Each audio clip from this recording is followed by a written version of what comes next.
Welcome to Acorn to Oak with Penny Quayle Pierce and co-host Matthew Donachie. Within each acorn, there is the DNA that strives to be a mighty oak tree. All it needs to reach its potential for greatness is to be activated. You are the acorn. On this show, we will share with you the tools and guidance you need to grow into the person you are meant to be. And now your host, Penny Quayle Pierce and co-host Matthew Donachie. Hey, good evening, everybody. This is Matthew Donachie. My co-host for this evening is Adam Weller. And tonight we're talking about global issues in 2020 that really seem to be having an effect on everybody at the moment. It's something that when we decided to do the first few shows, when we realised Penny was away and we sort of put the intention out to what are we going to talk about, this very much came up. So we're splitting the show into three parts this evening, and I'll explain what that's around. Let me just give Adam the chance to say good evening to everybody. Yeah, hello everybody, and welcome wherever you're joining us from. Really interesting show tonight. It was one when we spoke about it, there were so many avenues we could have explored. We sort of decided to pick three and run with that. Yeah, brilliant. So on this week's show, we're going to be discussing three of the global issues that are facing us in 2020 and really seem to be coming to a head. And the subjects we've chosen for this evening are really quite dramatic, and it's a good subject to talk about.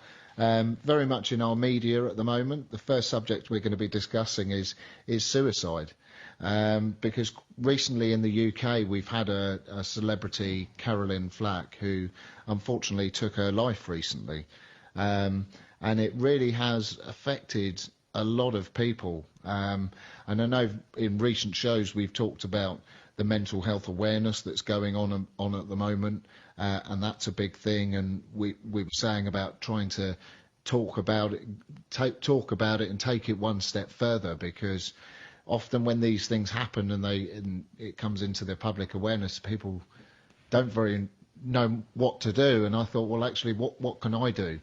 And I thought, well, I'm doing the show and I've got a chance to sort of raise awareness, so I can do something, I can take an action there. And I know Adam's got some really interesting statistics around this, because I didn't realise just how large a problem it was, not only in England but across the world. So let me just hand over to Adam for a minute. Yeah, thanks, Matthew. And to be honest, it wasn't until I started looking into it a few days ago that I actually sort of realised that for myself. You know, it was it wasn't until I saw some cold hard figures that it was just like, whoa, that's crazy. Yeah, it's like an epidemic issue. Yeah, massive scale. So suicides worldwide per year, I think this was in 2018, it was around 800,000 people. So nearly 1 million people a year. Nearly 1 million people. To try and give some context to that, that would be like filling the Rose Bowl or Wembley Stadium 9 times. Yeah, and I think that's a pretty shocking statistic when you actually take it on board. And it gets me really passionate, because very much what's going on in the UK, or what we're seeing, is here's a young girl, a very talented girl, that has made some sort of not so sensible decisions, and is what it is. We're all human, we all make mistakes. It is no big thing. However, the media make it a big thing, and they thrive on bad news. And unfortunately, when you take somebody that's in the public eye, and is very much affected by the public eye, they've got to seem to be good.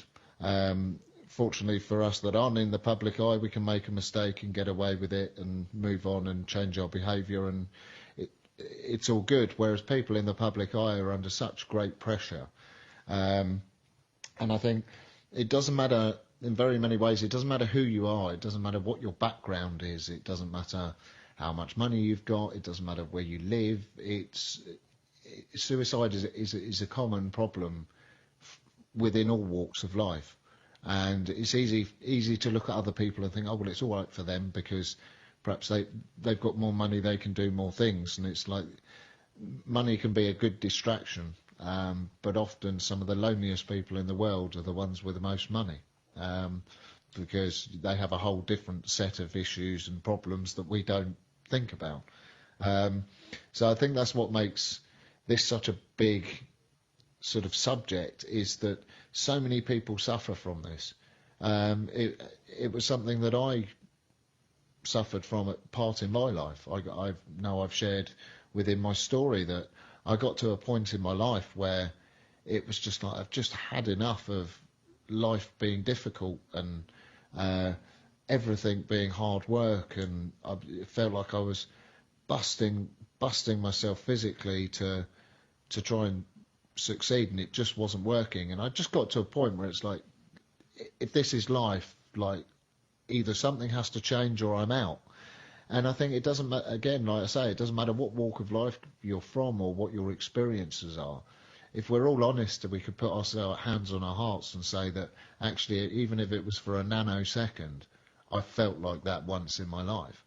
And the real important sort of issue is, or the real important solution is, if we were just more honest and open, and it wasn't made a big thing that we were vulnerable or weak or anything like that, and it's just something, it's just an experience that we experience. And just because we see it as a negative experience, there's a stigma attached to it. And that stigma doesn't allow people to talk about it. And then, therefore, it doesn't allow family members or experts to help them through it. And that's the real sad thing, that the reason it goes on and the reason it's such a big or affecting so many people is purely because we don't talk about it.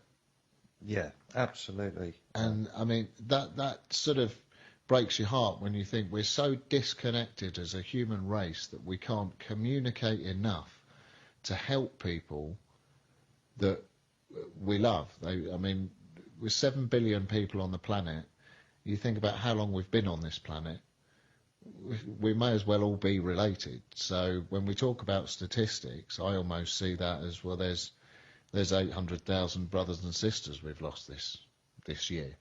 And without putting a dampener on it, it's like very much it's realising the issue, but then trying to use the passion to push it forwards and make a difference. It's like, rather than dwell on it, it's like we need to start making a difference. And even if that starts from just starting to talk about it and tell people and say, you know what, I went through those times too, and I'm just a normal person, and there's nothing special about me, and I'm quite happily to admit that, because I think if more people admit that, yes, I felt like that, and it doesn't mean I'm mental at all, it just means I'm human.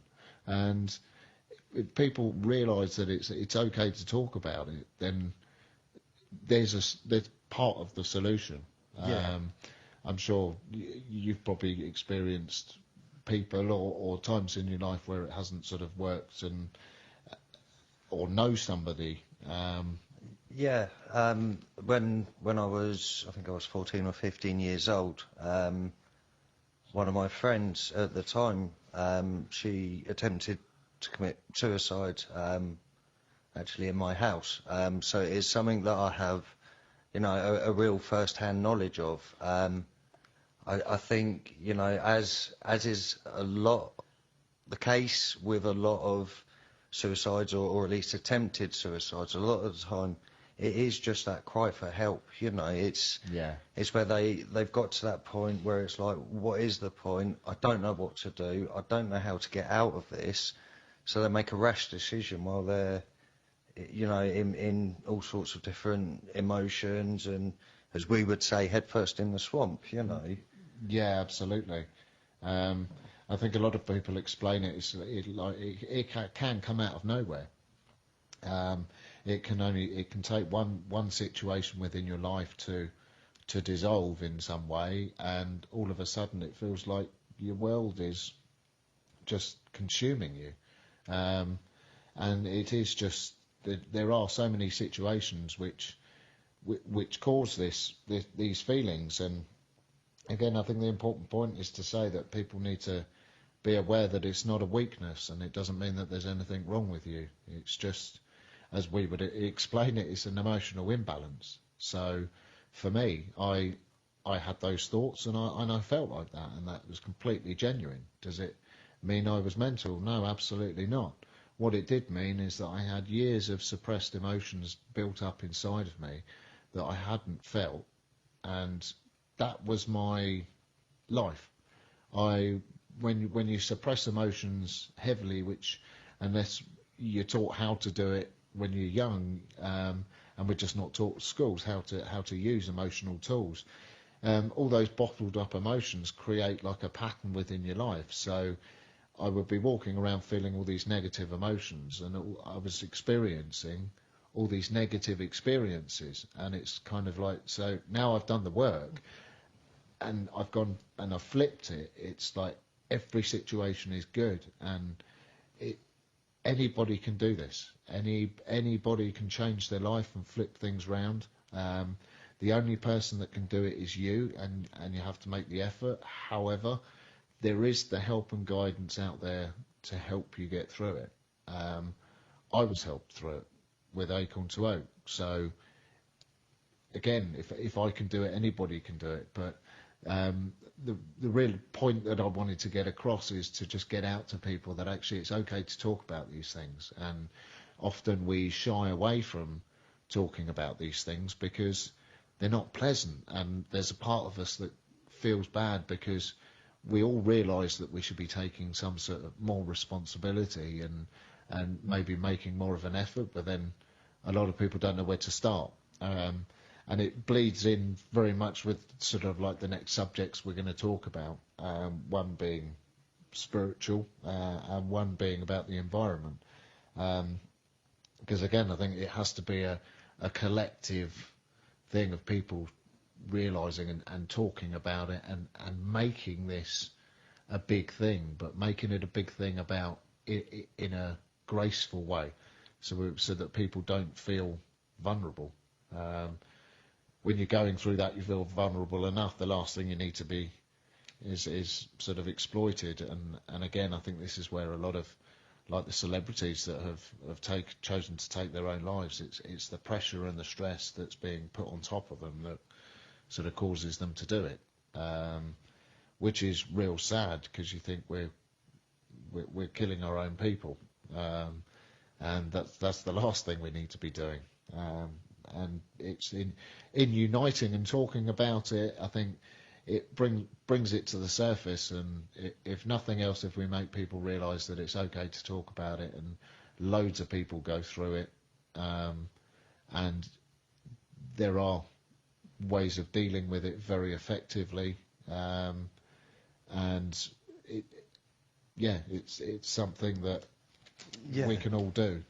Yeah, and for me, one of the things I think we sort of, as much as talking about it, we need to listen about it more, and that may sound stupid, but a lot of the times when people talk about this sort of thing, actually the person that's listening to it, straight away they're brought up with all sorts of worry and, they're going to do something silly and da-da-da-da-da, and then actually it ends up being more about them and what they're feeling than the person that's actually sort of talking to them and asking for the help. So, I think it is, yes, talking about it more, acting on it, but also actually, if there is that someone that does ask you for, for a chat or this, that, the other, listen to them, don't just wait for them to pause for you to talk. Really give your time and listen to them and let them say what they need to say, without judgment or sort of reports or feelings getting in the way of that. Just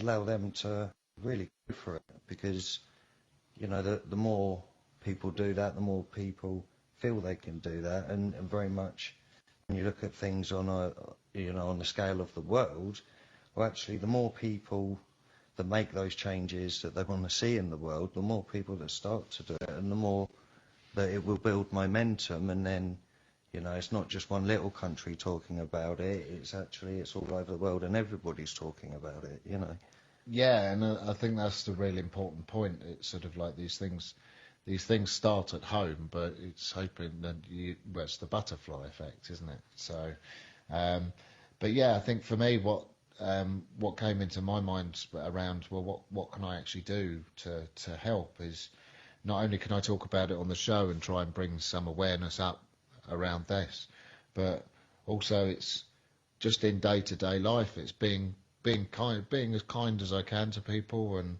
talking to people, because I think it's something for me personally. I mean, I'm only 40, but I remember when I was younger, we used to walk down the shops and everybody would say hello to each other, and you'd stop in the street and have chats for 5 minutes, and it would take you an hour to go to the local shop and back. You'd stop and chat to people, and it's something I don't know about America, but it's something that's sort of, you get in the small sort of towns over here, but you're losing it in the big towns because everyone's rushing around and nobody's got time for anybody else, and most people are on their mobile phones, and I think this is another reason why people feel so disconnected from the world. It's like this social media world, which is not really real, really. So people get lost in that, and it can be so easy to get drawn in and it sort of take over your life. And so I thought it's trying to be more kind to people and trying to have more conversations with people and just connecting with more people. And it's kind of like at work, it's like if there's a person that seems really quiet in the office, like just have a chat with them, get to know them, like try and make the effort with people. And it's not having sympathy for people and pointing out, I think they could be a candidate, and it's not doing it for that reason, but it's just doing it to make a difference, because you may not be talking to people that feel like that, but it will still make a difference to people's lives, and it will make you feel better as well. So I just thought it's a way of starting to sort of make a difference. Something I'm going to introduce into my clinic is a specific day around this subject to help people, and do it as a pro bono thing. So it's giving something for nothing, to try and help people. And I think, again, if everyone tries to make a little effort, it doesn't matter what the effort is, even if it is just making more time for other people. Every little effort has. We can all do more. Yeah. But if you're in a good situation. So we're coming up to a break, and we'll see you on the other side shortly. Yeah, that leads us nicely into the next subject, so we'll see you after the break.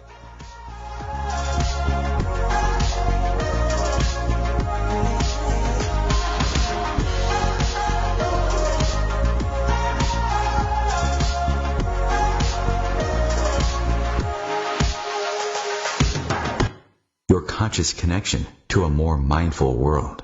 Om Times Radio, IOM FM. Om Times Magazine is one of the leading online content providers of positivity, wellness, and personal empowerment. A philanthropic organization, their net proceeds are funneled to support worldwide charity initiatives via Humanity Healing International. Through their commitment to creating community and providing conscious content, they aspire to uplift humanity on a global scale. Om Times, co-creating a more conscious lifestyle. I'm Kathy Williams, host of Sexy Mom Abundant Life radio show on Thursdays at 5 p.m. Eastern, 2 p.m. Pacific. On the show, we explore living abundantly in every area of your life. Ways to let go of limiting patterns and beliefs, and to step into the flow of creativity and possibility, knowing you are supported by the universe. We are talking about your life. Ever wonder, is this as good as it gets? No, it could be so much better. At Acorn to Oak, we know you are seeking more happiness, joy, unconditional love, financial freedom, passion, and purpose. Find your unique mojo and live an extraordinary life. Want to know more? Contact us at our website, acorntooak.org.uk. 1 in 3 adults has prediabetes. 1 in 3. That means it could be you, your football buddy, your football buddy, or you, your best man, your worst man, you, your dog walker, your cat jogger.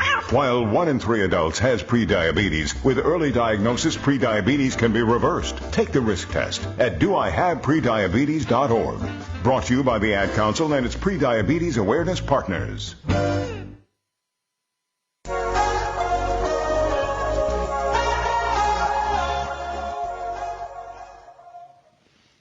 Hey, so welcome back.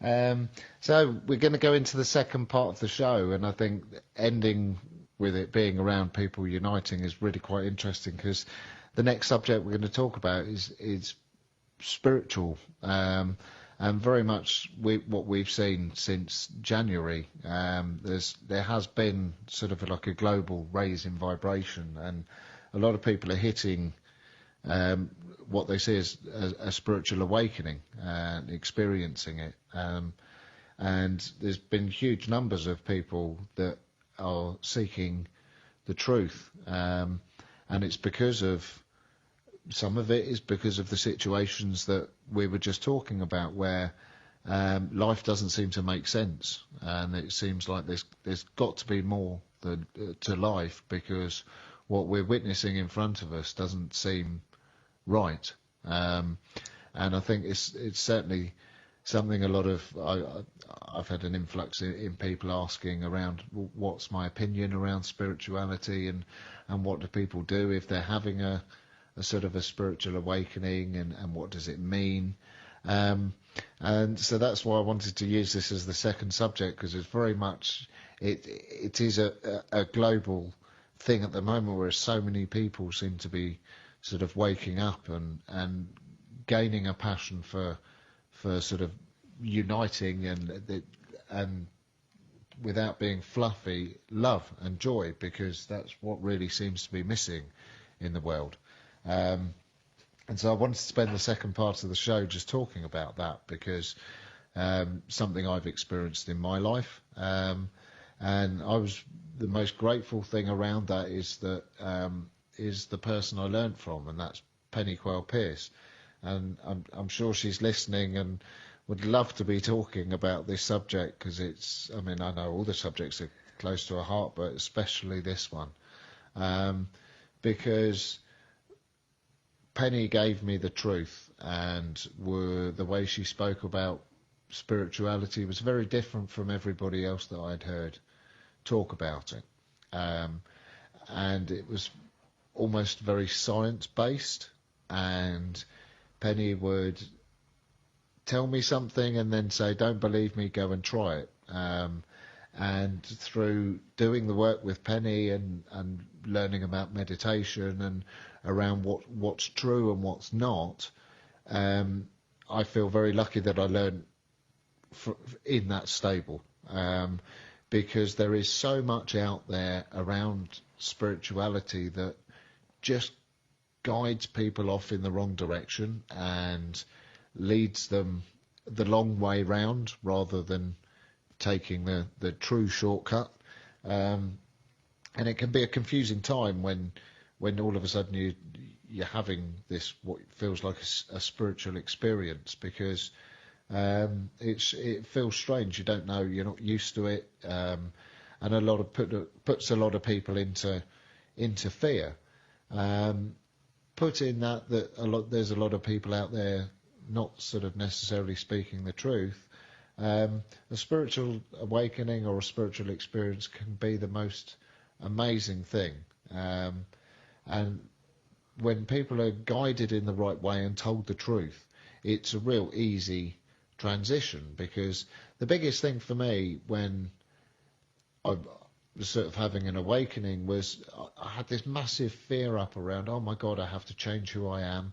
I'm not going to be the same person I was, and I'm going to have to give up all of my likes and this, that, and the other. And what I didn't realise is actually you don't have to change anything, and it's not about changing yourself. Changing your behaviours, yes, of course, but it's not about wearing tie-dye or changing my name to Moonbeam and claiming to be a healer or any of that. It's about having a deeper connection with the universe or God, however you'd like to explain it. For me, the universe or the Force, being a Jedi fan, really fitted for me, because it was very much like it is this conscious or global consciousness that you feel tuned into, that you haven't been tuned into before, and it can feel scary.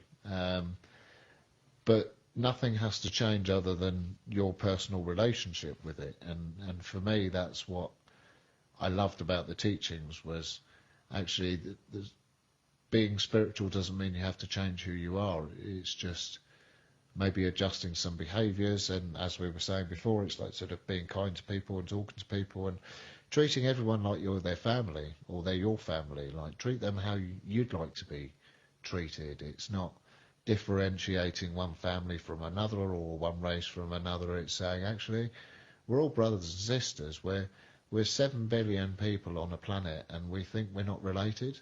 It's kind of like, you must be mad. So it's see everyone as your brother and sister. And we did some great work with a Peruvian shaman, and the thing I loved about his spirit was they see it as we're all one big family, and that's how we should be living.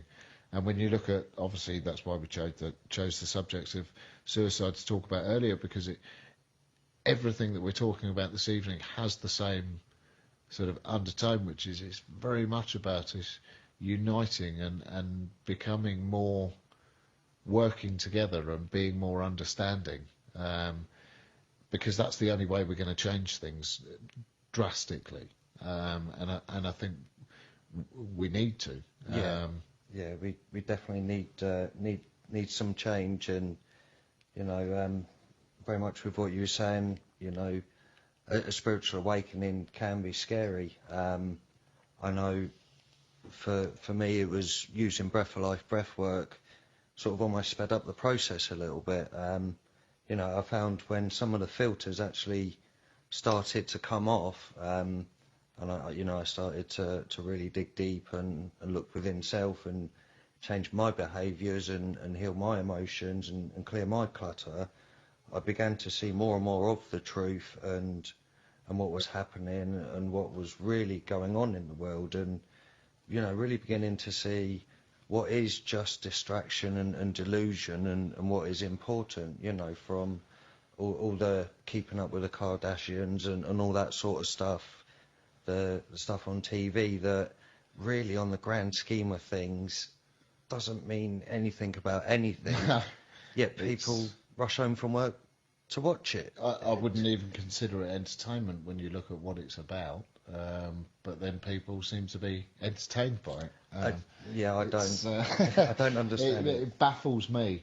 But yeah, I think one of the things, again, that it's sort of like breaking through the barriers of truth and just saying it real honestly, and how it is, because I think one of the things that drags people off is when you start getting spiritual. Some of the sort of conspiracies around it I've heard are absolutely brilliant. I mean, talk about comedy sketches, some of them. I've heard that if you because of the fluoride, that I think it would take some practice, because that's what we're talking about with the third eye or the pineal gland. You've never used it in your life, or you may well have used it in early life, but you've learnt not to use it for 10 or 15 years, and then you try and use it. It's not going to fire up and connect you straight to source, and you're going to have the most enlightening meditation you've ever had. It doesn't work like that. It's a muscle. You have to work it. So again, rather than people being told the truth about it, they're told some big conspiracy because somebody's tried meditation and it doesn't work, so they've come up with a theory, well, it must be a conspiracy and it's the fluoride in the water, and then millions of people get dragged offline because they think, well, I can't meditate because there's fluoride in the water. And it's just like, again, it's like the biggest load of rubbish which drags people off. And when you gain I know when people gain a higher perspective through an awakening, you feel as though you're seeing life from a bigger perspective than you were before, and that is absolutely true. However, it is easy to get into the conspiracy theories that necessarily about what we say. We make sure we don't swear and we do respect all walks of life. However, at the same time, we don't worry about what we say. When you know that something you're talking about is truthful, you don't worry about it. I have a busy life, I have a busy job, da da da da da. How am I going to make time for this? And actually, I found the more I went on, it's almost like you long for it. It's like, actually, no, I need to make time for this. I need to have that bit of quiet or that salt shower after work to just wash away all the crap that builds up through the day. It's, yeah, and before you know it, you've gone from being in this, I'm not sure, I think I'm having a spiritual awakening, to the realisation that actually, yeah, you choose to live a spiritual lifestyle, and actually it gives you the best results you've ever had, you know. I mean, in my life personally, it wasn't until I took a spiritual and a holistic approach to my life, my health, everything. It wasn't until I'd done that I really started to see some improvements, and yeah, absolutely, the changes and you know, the bits of gold and the bits of luck and fortune you get along the way. It's just like, that's when you then hit those, this is unbelievable, how is this happening to me, my life is amazing stage, you know. Yeah, and again, as I said earlier, that's the flip I've seen in my life, where life has gone from a point where I thought, actually, I can't go on living like this, to, oh my God, I can't believe I feel like the luckiest guy in the world on a daily basis. And it is an incredible thing to have experienced, and that's why I'm so passionate about sort of speaking out, saying everybody can have this. Like, this is not an unusual thing. That if I can do it, anybody can do it. And it's, yeah, that's really why I wanted to talk about it, because it's that's what I can do. That's the action I can take to try and help. And obviously, we say on all the shows, if this has reached out to anybody, if you feel that you want to get in touch, like, please do. If anything we've talked about really resonates with you, and you're an organisation or an individual that thinks they could help and start moving things along, we're really interested in talking to everybody, and if anybody needs any help and support around this time, especially with the spiritual, because I did think it was some big thing. I didn't realise that actually spirituality just means that you choose to live a certain way by certain rules, and you choose to be kinder to people, including yourself, and it's about living a peaceful life. It doesn't mean that you have to change your life drastically, or, like Adam was saying, you don't have to suddenly find more time. And by the way, it should not cost you a penny.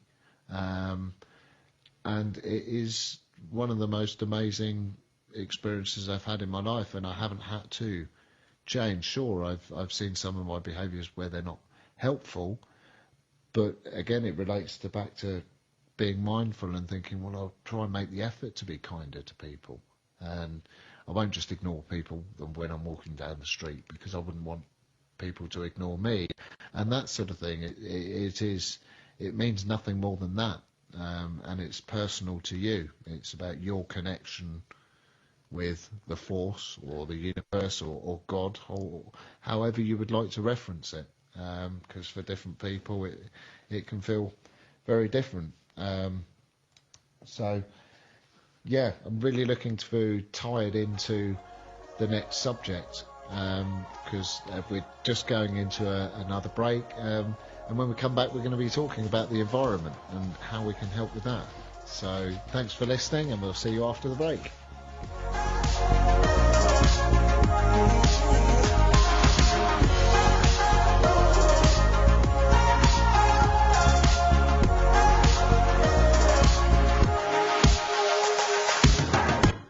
conscious lifestyle for a mindful life. Om Times Radio. IOM FM. Being a radio host on IOM FM allows you to build your show on a rich platform with the power of the internet to fulfill your outreach goals and connect with a very specialized and global online audience, unlimited by time and distance. Om Times Radio will provide you with web relevance, a recognizable conscious brand, and with the standard of excellence that has accompanied every single Om Times endeavor. Host your show with Om Times Radio Network. Hello, I'm Sandy Sedgbeer, host of Om Times Magazine's flagship radio show, What is Going On? My passion is sifting through information, research and innovations from new thought teachers, speakers and researchers pushing back the boundaries of what we know about life, energy, metaphysics and the universe. I love shifting perceptions about who we are, why we're here, and how quickly impossible becomes normal when we open our minds, expand our awareness, and accept that the only limits that exist are those we place upon ourselves. So if you're the kind of forward-thinking, eager investigator of what lies beyond the current reality that most perceive, why not make a date to come play with me in the field of possibilities at 4 p.m. Pacific Time, 7 p.m. Eastern Time every Thursday, and together we can discover what's really going on. We are talking about your life. Ever wonder, is this as good as it gets? No, it could be so much better. At Acorn to Oak, we know you are seeking more happiness, joy, unconditional love, financial freedom, passion, and purpose. Find your unique mojo and live an extraordinary life. Want to know more? Contact us at our website, acorntooak.org.uk. Long ago, you wouldn't think of galloping on a horse while doing calligraphy, and you wouldn't have attempted to ride your bike while typing a letter. Yet you think you can safely operate a multi-ton vehicle while texting? Behind the wheel is no place to multitask. If you want to BRB, drive now and text later. Lives depend on it. Visit StopTextStopWrecks.org, a message brought to you by the National Highway Traffic Safety Administration, Project Yellow Light, Noise, and the Ad Council.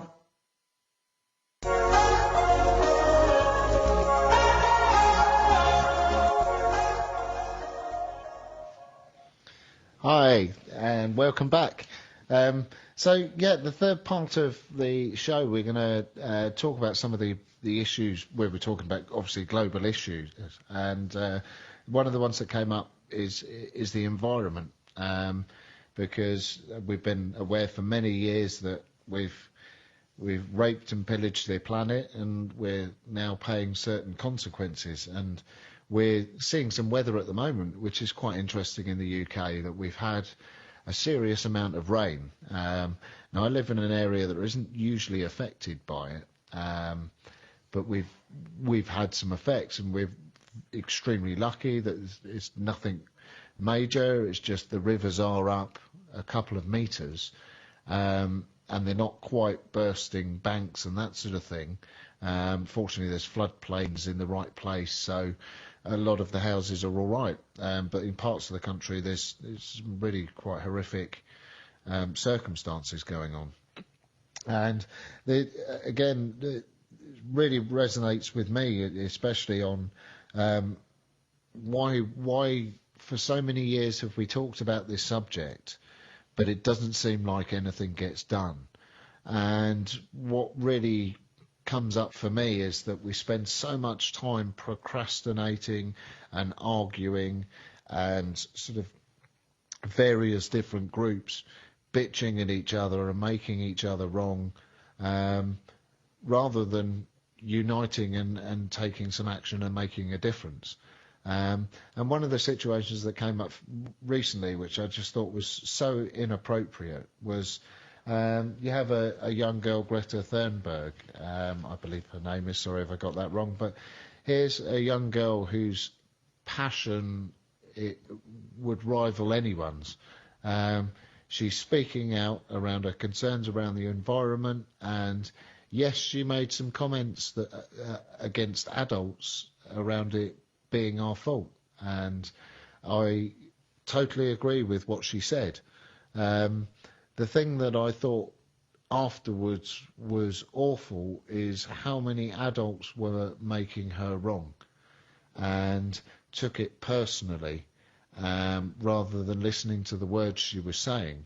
And again, it's going back to the first part of the show. It's when people are in the media, it's the good news isn't good news. Bad news is good news. That's what makes them the money. That's what they're interested in. So for them to promote this girl in a healthy way would not be good business. And I think the way it was put across, it was almost as if if you were looking on the TV or listening to the radio, you would get completely the wrong idea of the message that this young girl's trying to put across. And as adults, rather than go into reaction and then shout back or make a comment back, we should be dealing with our reaction and going, actually, yeah, those words hurt. Because I know you're right. Because I know I could have taken more responsibility in my life. That's honest. And when we talk about taking responsibility, it is about taking responsibility and saying, you know what, I may not be solely responsible for the ice caps melting, but I maybe haven't been as mindful as I could have been. And again, it's not about beating anybody up. It's not about making anybody wrong. It's about saying, listen, we're in this situation. There is no point blaming anybody. That will not get us anywhere. There is no point in the youth of today fighting against the older generations and vice versa. There is no point in the older generation saying to the young generations, you're young and you don't know what you're talking about, because if we know it all, how did we get in this mess? Yeah. And you can see why the generations have issues with each other, but again, it's like, we're not the problem, and we're making it, and we caused the problem, but we're making more problems now, which is stopping us from actually uniting and making a solution or coming up with more effective solutions. There seems to be so much battling between different groups, and most of it, to be honest, it is just ego battling, rather than people uniting and saying, yeah, we have a problem, right, let's work on it. Yeah. And this is why problems become global, because we spend so much time procrastinating about it that it becomes an epidemic before you know it. Yeah, I mean, you know, let's be honest about this one. It very much is a case of we're all in this together. You know, you can choose sort of with the other subjects that we've covered tonight to sort of say, yeah, well, it doesn't really affect me or doesn't really interest me, but you know, it really doesn't matter if it's some of the bushfires that have been going on in Australia or the floods that we've been experiencing here in the UK or the ice caps. You know, I'm sure you could go around every country and there will be, you know, their own sort of issues for their climate and that sort of thing. But we really are in this together, and we all need to do more. And I don't know how it is in the US, but for us, you know, we do have to recycle, and we are ever more conscious of what we recycle and how we recycle and that sort of thing. But it does need to push right the way through the chain, you know. It does need to step up and step up, and obviously more and more companies are sort of jumping on board with these things, but it does seem very much at their will. You know, it's very much trying to, the more we do, the more other people does, and the more we all sort of can achieve together. Yeah, and I think it often starts with the little things. So, again, for me, it was it obviously starts with recycling and make sure we're recycling. But it's like if you go to a beach, take 3 bits of rubbish away that aren't yours. And there was a great little post on Facebook where this guy had gone to the beach, and he said, I think the caption was something like, "This isn't my beach, but I'll treat it like it were mine." And it showed it before and after, and he collected something like 10 rubbish bags full of rubbish. And it's little actions like that can make a huge effect. And you think if we were all a little bit more mindful, and again, it's not about making ourselves wrong and getting on the negative. It's about going, hey, I could do more, so I will. And it's not about making people wrong and causing arguments. One sort of thing we witnessed in the UK last year was an event where people were protesting, and it was really interesting to watch the behaviour, because there were a group of young people that were trying to get their voices heard, but doing it in the most inappropriate way. Because the thing was, they ended up sort of doing certain protests at different parts of London, and basically blocking everybody from going to work and going against their daily lives. And these people that were trying to go to work and go about their daily lives believed in what these people were talking about. However, you ended up having people going against them because actually they weren't actually doing anything, or didn't seem to be doing it in a productive way.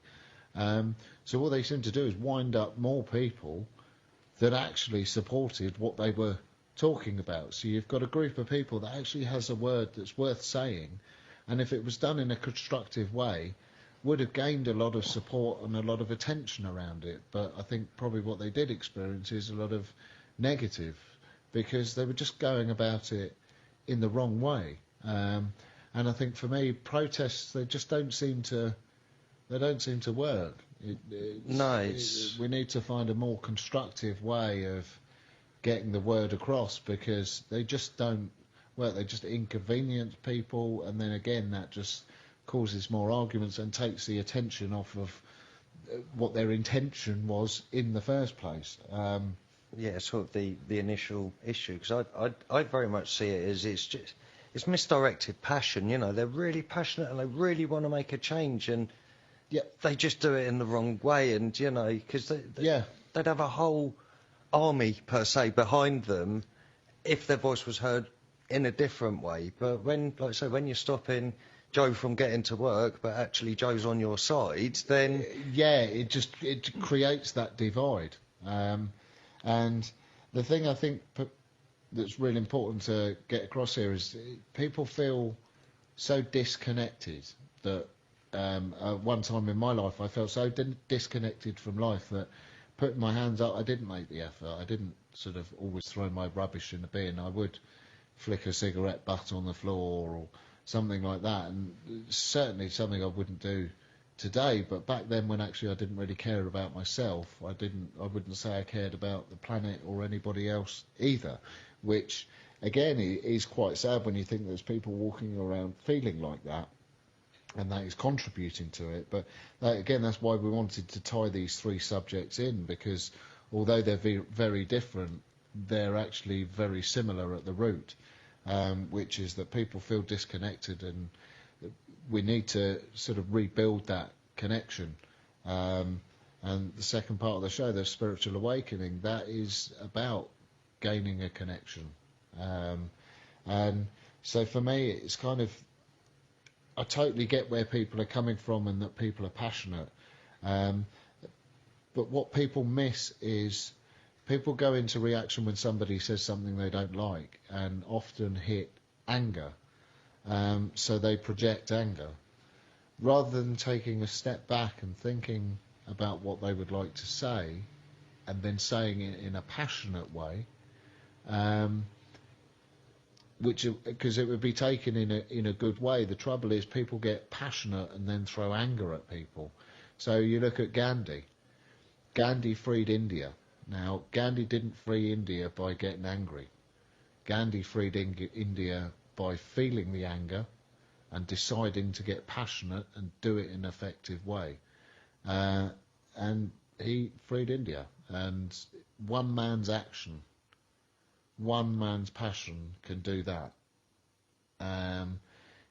What could a million people with that passion do? So, but it is doing. It just shows it's doing it using that emotion to push it forwards and do it in an effective way.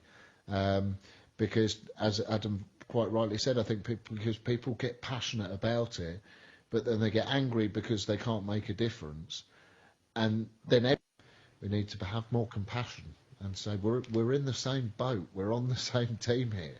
Let's stop fighting each other and start loving each other and helping each other and supporting each other and finding solutions. Yeah, and very much change starts at home. So it's, find a few things, pick a few things from what we've said tonight, do a bit of research, maybe try meditation, give it a go for a couple of weeks. You've sort of heard what we've got to say, so give it a go and see if you notice the differences. Maybe next time you walk past a homeless guy, buy him a cup of tea or a sandwich and have a 5-minute chat with him. See how he feels after it, but see how you feel, because I really notice when I do something nice for someone, why don't you feel random good? Acts of kindness. Yeah, absolutely. Set yourself a task, 3 a week, whatever, but try something, do something different, Yeah, because I think it's only in that little changes, and it's easy to think, oh, well, that's not really a significant change, that's not doing a lot. But if 100 people do that, then that's a huge change. And other people will witness what those people are doing and think, oh, that's kind, and they'll consider doing it next time. So again, it's like you say, if you start something at home and you might not think you're making a difference, but actually you will be. So really appreciate you listening tonight. I hope you've enjoyed the show. If you've got any comments or you need any help and support, just get in touch. And we look forward to have a great week, and we look forward to speaking to you next week. Have a great week, everybody.